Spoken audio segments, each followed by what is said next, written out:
Is there an F5? What would that be like? Finger of God. The movie Twister preview at the Sarasota Film Society with Scott Thompson and Bill Paxton. This program is part of the Ringling Film Lab, and the goal of this lab is to foster film production and development in town. So we're all very lucky now. The county is supporting this effort, and we feel that soon Sarasota will become a destination for filmmaking. Before we bring You heard our the man. stars, Sarasota will become the next Hollywood. To say thank you to my partner Sam Logan. Where are you, Sam? Oh, he's back there. He's getting a glass of wine. Okay. And to Catherine Harris and Anders, who are being such a big supporter of this program. And my friend Yasser has come out to watch this. And now I'm going to turn this over to Scott Thompson. Scott Thompson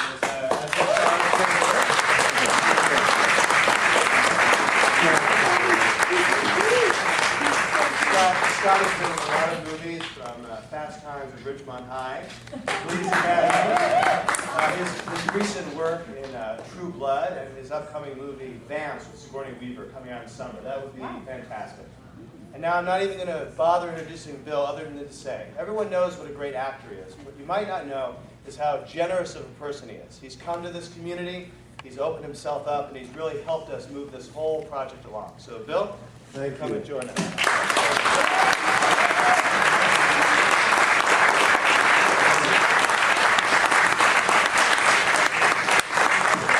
Well, on behalf of the Sarasota Film Society, thanks for having us. I don't think this thing's been projected probably since it came out 15 years ago. But anyway, how many people here saw it for the first time tonight? No. Well, that's pretty good. All right, I'm going to remember you guys. How many people had seen it? I wonder who's seen it the most times in here besides probably me. How many times? I've probably seen it about 10 times. Nice. Wow. Thanks for the residuals, putting my kids through college. Anyway, well, we're here. We're here, and we'll answer any questions. So please, who's got a question about the film? Hans. Any thoughts about possible doing a new other one of these? As a matter of fact, I've always thought that this thing left itself open for a sequel. I felt this is kind of the Pepsi Light version of that story. When I was researching this, I read so many amazing stories of tragedy and triumph, of people that unbelievable stories of survival. And one story I read was the story of the biggest tornado that ever hit this country, which was the Tri-State tornado of March 18th, 1925. It's called the Tri-State. But I have to preface this. A significant tornadic event is a tornado that stays on the ground maybe a half a minute. This tornado stayed on the ground 3.5 hours. A significant tornado might be, 50 yards wide. This was 1.5 miles to 2 miles wide. A normal or average traveling speed, most tornadoes move north to northeast, would be maybe a fast tornado might move 40 miles an hour. This tornado was clocked at 68 miles an hour. This thing was called the Tri-State because it came down in the afternoon of March 18, 1925 over the Ozarks of Missouri, and it crossed the Mississippi River gathering strength, and then it did its most damage and took its most death toll was in southern Illinois. And then it crossed the Wabash River and went into Indiana. And I always thought, the old timers, we took a trip down there, Scott and I, about 2 years ago. I'd always wanted to go and kind of track the trail of this tornado and see if there were any people who still could remember the stories. And so we flew to St. Louis. This was 2 years ago. We drove down to Ellington, Missouri, and one of the first people we met was an elderly woman. Probably my wife. It's Steven Spielberg. Yes, Spielberg. You want to do a sequel to Twister? That's so funny. I'm with Scott Thompson. No, he didn't get killed in the first one. But anyway, we went on an amazing trip for about a week. We tracked the trail of this tornado. We got into Murfreesboro in southern Illinois. This town was about 25,000 people that morning.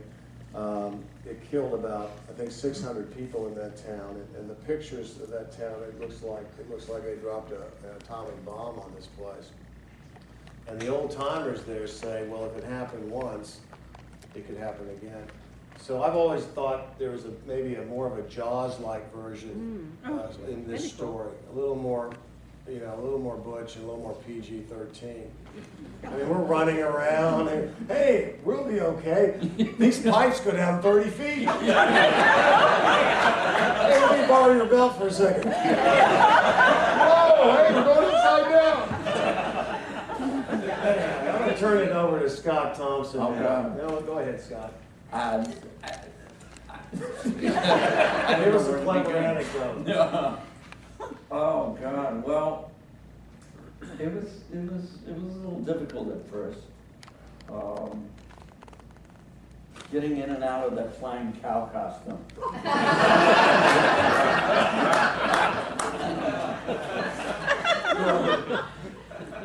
Bill did all the heavy lifting. He had Helen as his ex-wife and Jamie Gertz as his wife-to-be. And what's it with you and all these wives? I don't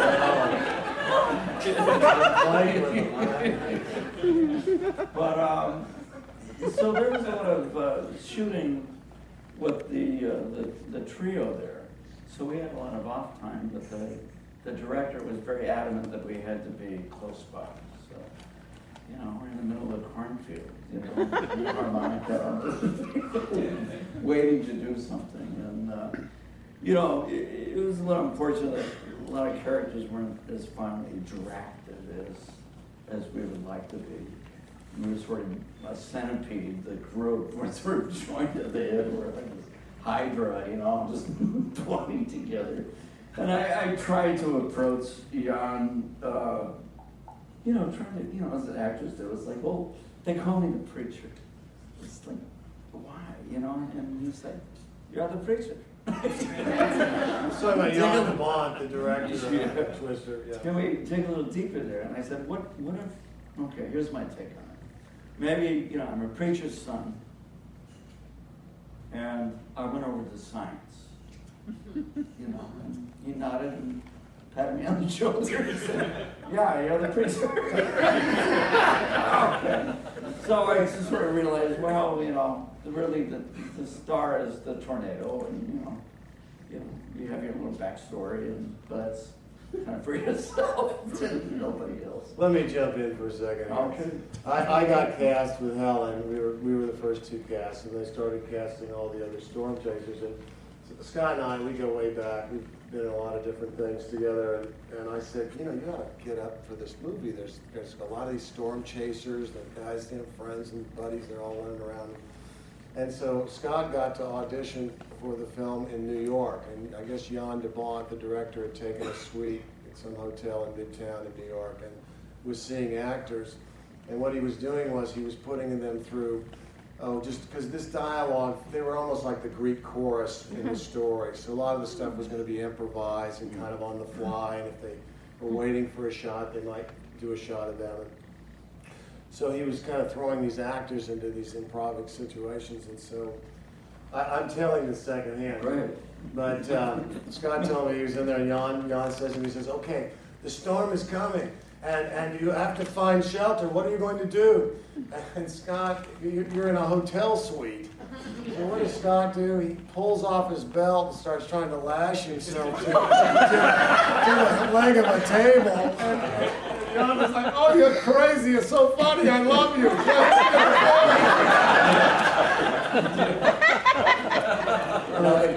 The kicker was they said that's great, and I'm actually leaving the hotel room, and there's other actors in the little lobby of the suite, and I have my belt. All the actors. When you had to get that actors will do anything for a job, and I mean anything.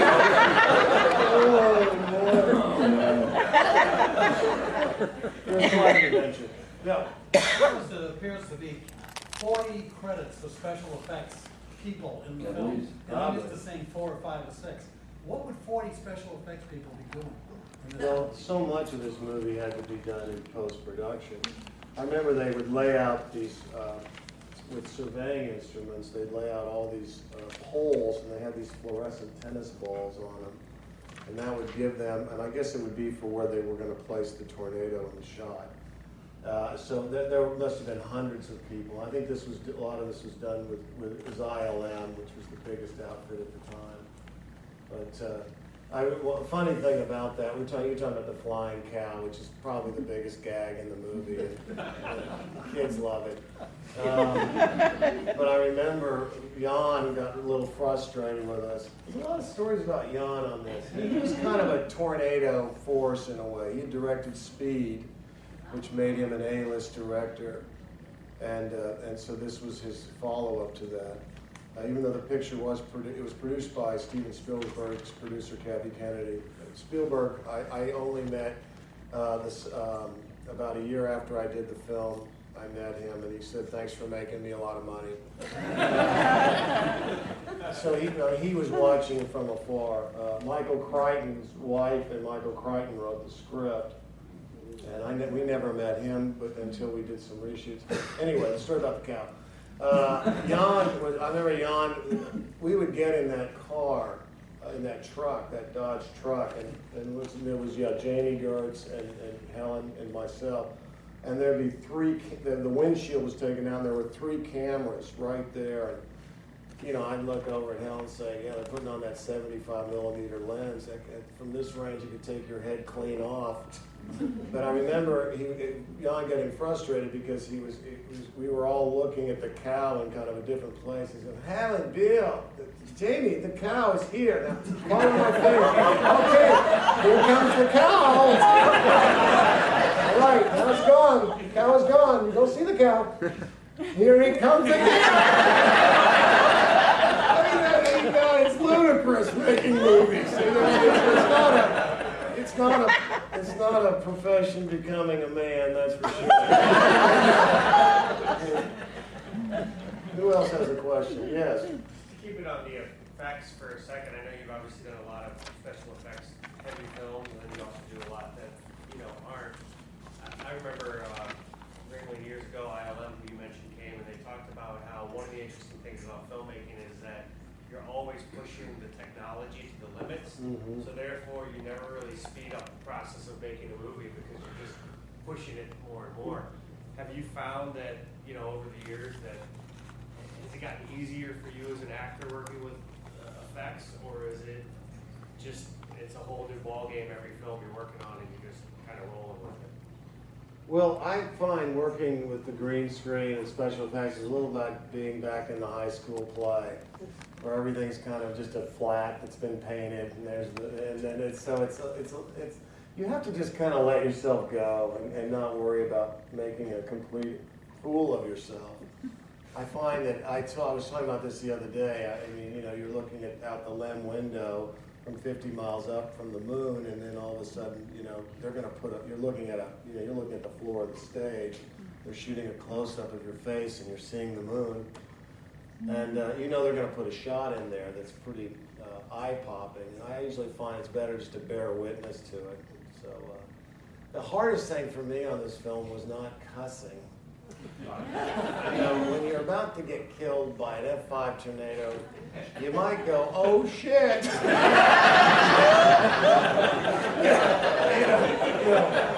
Politeness kind of goes out the window, and "oh shoot" just doesn't quite do it.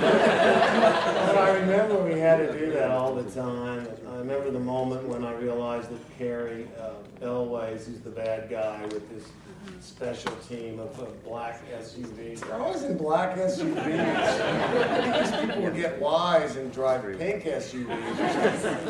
And I have to react that I hear over the radio that he's bit the dust.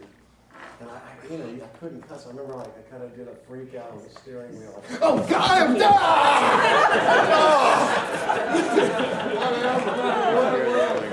So then get back to your question. It doesn't get any easier. I think I'm going to get out while the going's good. But I really would like to do a sequel to this movie. I really feel like we left a lot on the table there. There's so many incredible weather phenomena that I also learned about. Fish falls, where a tornado will go over a body of water and suck up fish and reptiles and carry them aloft for maybe 100 miles and rain them down on some unsuspecting town. Or trailer park, usually. And, or, there's red rains, where it might pick up a kind of a red mud, and people, it's biblical, where it was raining blood, it's just kind of red-colored mud. Or the coolest one I read about is what they call lightning balls, which a bolt of lightning will hit. They've hit planes, and it will create these kind of very unstable balls of electricity that'll float around almost like entities, and then they'll explode.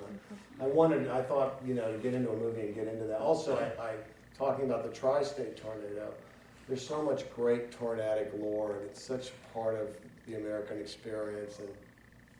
And, ever since I saw The Wizard of Oz, most people were frightened of the witch. I was from Fort Worth, Texas, so the tornado scared the hell out of me. And I thought we didn't really get into the lore, the history, the great stories we could have been swapping in this first movie. This movie was all about, let's go. There's a tornado. Come on, let's go. We got some gizmo. Looks like weird, what did it look like? We're going to put the gizmo, and we're going to get it in there, and then the thing's going to thing. We're going to learn so much. But I remember we had to shoot, we had to come back for some pickup shots, and they wanted us to do this whole expository scene and explain to the audience what the Dorothy was. And this was Michael Crichton was super insistent about this. And I remember we were like somewhere up in California doing this, and I just remember it just seemed so ludicrous. Who cares what this thing's going to do? Right. Just tell them we're going to go chase the tornado, and it's going to be good for mankind. But I remember Michael Crichton, he hadn't been involved at all during the filming, and suddenly he was very insistent about us, doing this dialogue a certain way. Right. I found that rather tedious. And back to The Wizard of Oz, they created the tornado. Talking about changes in technology, I think they used a nylon stocking with a fan. That was the tornado effect. Whose nylon stocking? I got to tell you, when I saw that movie as a child growing up, that was the way that tornado, you saw it kind of moving like one way, and then all of a sudden it just kind of swang back, and I think that's what makes tornadoes, I think, so frightening, because they do almost have a weird entity, an anthropomorphic kind of vibe about them, because it might take out a whole block of one side of the street, yet the other side of the street is completely unharmed. And how do you reconcile the people who lost family members and you didn't even get your windows broken? And there's something primordial. The fear of tornadoes is like a shark fear. Again, going back to the Jaws thing, and it's one of those things that even if you're not from a country that has tornadoes, it's just something it's in our DNA to be afraid of these things. And they're like a rogue colossus of murderer, the way that they're so capricious in who they decide to victimize and who they decide to spare. And let's face it, God, since this movie came out and even before, there's been so much interest in it. And now, because everybody's got a camera, right? People are getting amazing footage, home movie footage of these tornadoes. I love watching this stuff on the Discovery Channel. Oh, all right, hello. Anybody else? I had a question directed at both of you. Do you think in order to become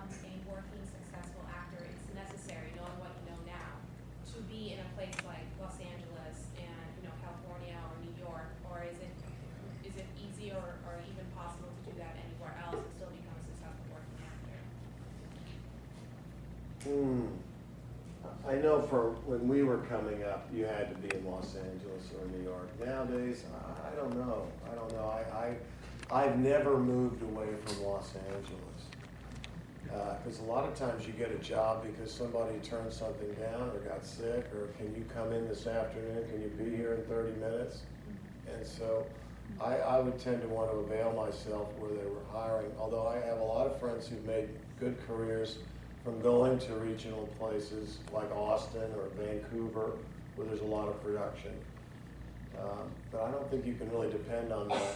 But yeah, I think there's opportunity everywhere. The whole scene is changing so much now. You know, I compare, I described Hollywood as this ex-president of Egypt, Mubarak, that they're just out of touch. And now the people have taken over the infant stage of the digital age. And so think how much it's revolutionized our lives in the last 5 years, and that's just nothing. That's just the tip of the iceberg. But that's another movie. Well, I was at the Ringling Q&A yesterday, and you had said something I thought was interesting, that acting is a solitary process. yes. And could you just talk a bit about that?